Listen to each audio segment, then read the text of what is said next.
Beto O'Rourke is a former Texas Democratic congressman and a presidential candidate, of course, and joins me now.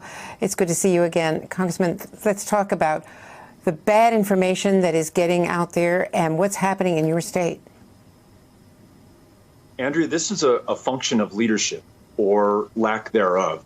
Dr. Osterholm was talking about what other countries around the world and specifically in Western Europe have been able to do. And I'll give you an example. Germany has a population of roughly 83 million, Texas, 29 million.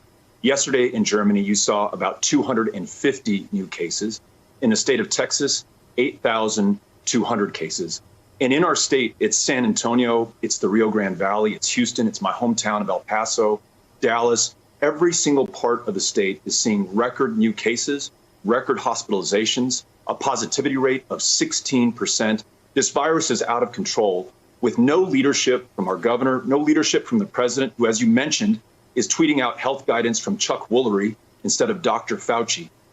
So that's the difference between what we're seeing in the United States, which represents a quarter of the world's cases and nearly 25% of the world's deaths, even though we only have 4% of the globe's population.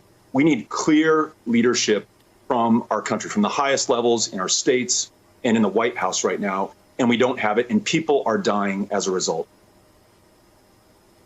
Let me ask you about the president's pressure on the school systems and the universities. First of all, denying visa extensions to foreign students who are already here, some, and already coming this way at the last moment. More than 1 million foreign students who are supposed to be at university levels, and also the public schools. What are you doing about your children? So our 3 kids are set to start 8th grade, 7th grade, and 4th grade in the El Paso public schools whenever public schools open again in our community.